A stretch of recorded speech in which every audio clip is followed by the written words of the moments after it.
you have a dream or a goal that you didn't take action on because of some doubt or some fear that might have crept up in your head? Anybody? Or is it just me?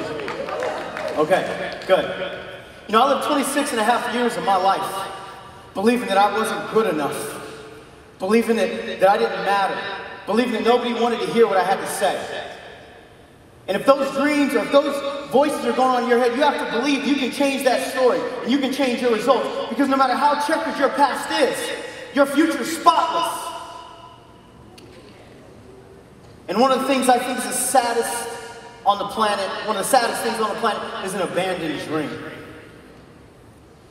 So with my short time I have with you today, I just want to inspire you to go for it. Because at the end of your life, it won't matter what goals you got, what goals you missed. What's going to matter is, can you look yourself in the mirror and say, I went for it. I did good. How many of you are in for that? Most people go to their grave with unspent potential, music still inside of them yet to be played. Don't be one of them. And I almost was. But instead of getting an early death, I received a precious gift, a life lesson that I want to share with you today, because it's not mine to keep. I'm going to take my jacket off for this one, if that's okay. I'll stop there, don't worry about it. It was December 17th, 1986. And I'm a 13-year-old kid, and I'm riding my bike to school, and there's a car on the right-hand side that doesn't stop at a stop sign. And so she almost hits me. And in order to avoid getting hit by her, I swerved left hard, right into traffic. And before I could turn my head around to see what was about to happen, I feel the impact. And it was my next door neighbor doing about 50 miles an hour, just went right through me. And so I flip over, I black out somewhere in the air, I land on the ground. And as I come to,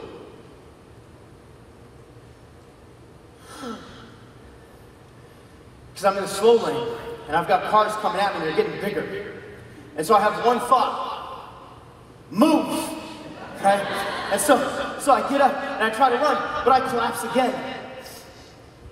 Because the bumper had almost severed my left leg on impact.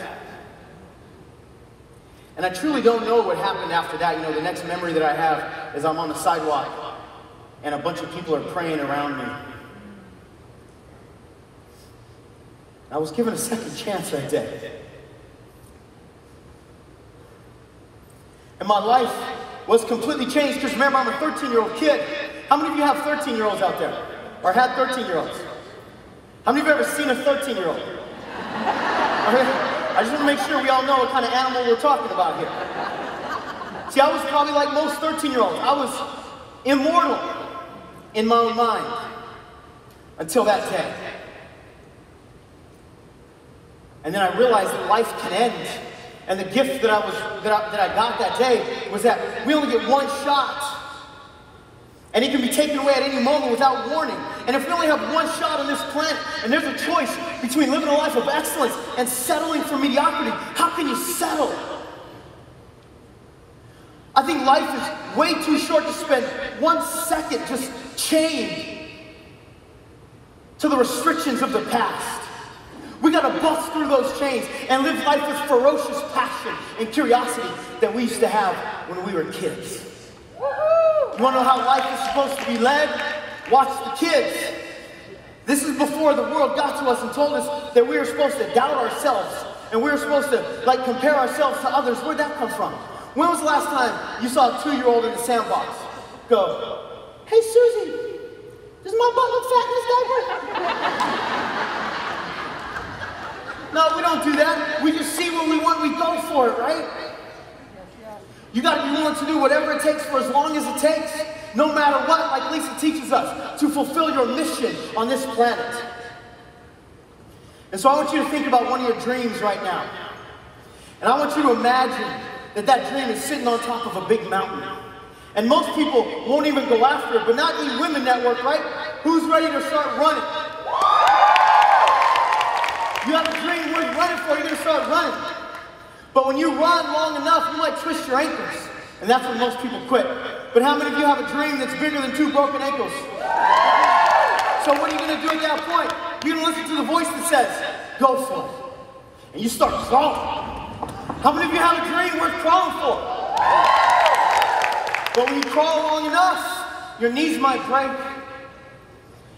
And most people quit, but you're going to listen to the voice that says, go for it. And so what are you going to do? You're going to army crawl. Right? How many of you have a dream worth army crawling for? And when you army crawl long enough, your shoulders might fall off. It happened in Ohio one time. But you're not going to listen to the doubts. You're going to listen to that voice that says, go for it. So you're going to get down and you're going to start biting. How many of you have a dream worth biting for? Yes. But when your teeth fall out, what are you going to do then? You're going to gun your way to the top. How many of you have a dream worth gunning for? Gun your way to the top.